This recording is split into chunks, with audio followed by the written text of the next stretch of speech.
বরগুনার পাথরঘাটার চর লাঠিমারা গ্রামের জাহাঙ্গীর শিকদার ১৫ বছর ধরেই লড়েছেন সমুদ্রের সঙ্গে। সমুদ্রের বিশাল ঢেউ কিংবা ঝড় তুফান কিছুই তাকে থামাতে না পারলেও ডিজেল সংকটে থেমে গেছে তার নৌকা। দিন এনে দিন খাওয়া এই মানুষের ঘরে এখন নীরবতা আর দুশ্চিন্তার দীর্ঘশ্বাস।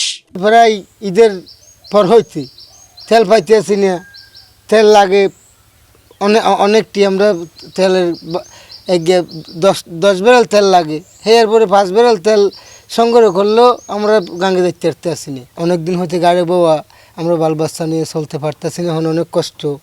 এরপরে বিভিন্ন দিকে লোন আছে, আমরা সেটা দিতে পারতেছি না, মাছ ধরতে পারতেছি না। আমরা সামনে অবরোধ, আমরা চলমুখী দিয়ে। শুধু জাহাঙ্গীর শিকদার নন, তার মতো আর্থিক ক্ষতির মুখে পড়েছে এই উপকূলের হাজারো জেলে ও ট্রলার মালিকরা।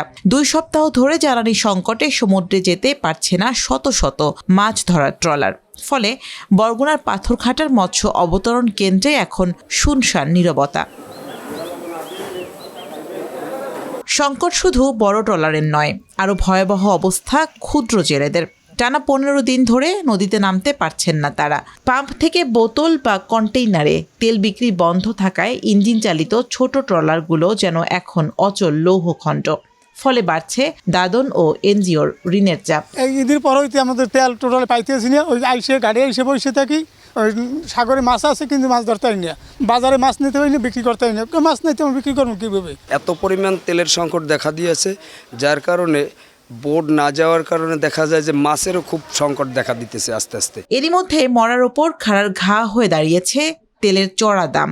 অভিযোগ, ব্যারেল প্রতি 5 থেকে 7 হাজার টাকা বেশি না দিলে মিলছে না কাঙ্ক্ষিত জ্বালানি। তবে এমন অভিযোগ অস্বীকার করে ডিলাররা বলছেন চাহিদার তুলনায় সরকারি বরাদ্দ খুবই সামান্য। যদিও জেলা প্রশাসক বলছেন ভিন্ন কথা। এই তেলটাই তো পাইনি। একটা বোর্ডের তেল লাগে 9 ব্যারেল 10 ব্যারেল তেল লাগে, একটা ব্যারেলে 200 লিটার। আর ছোটো যে বোটগুলো ধরেন আপনি লাগে 100 লিটার 150 লিটার, কেউ 50 লিটার। এই যে ডেলি ফিশিং করে যারা, সেই ডেলি ফিশিং তো একদম বন্ধ হয়ে গেছে। আমি যে তেল পাই, আমি কিছু দোকানদারদের পাইকারি দিয়েছি, ট্রলারে দিয়েছি, তাতে তো আপনার অল্প 6000 লিটার তেলে সপ্তাহে কী হবে? এর মাঝখানে এই ক্রাইসিস বাজার পর 3 সপ্তাহ পর্যন্ত ট্যাঙ্কার আসে না জালগাড়ি থেকে। প্রয়োজনের বাইরে অন্যত্র বিক্রি করে রাখার কিংবা মজুত করে রাখার কোনো সুযোগ নেই, কারণ নিয়মিত মোবাইল কোর্টের অভিযানও পরিচালনা করা হচ্ছে।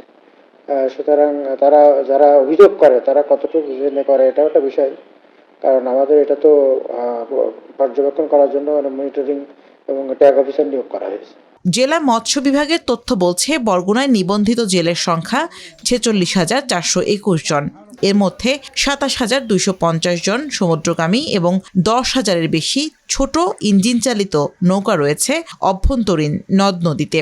এই বিশাল জনগোষ্ঠীর জীবন জীবিকা এখন জ্বালানি সংকটের উপর নির্ভরশীল হয়ে পড়েছে।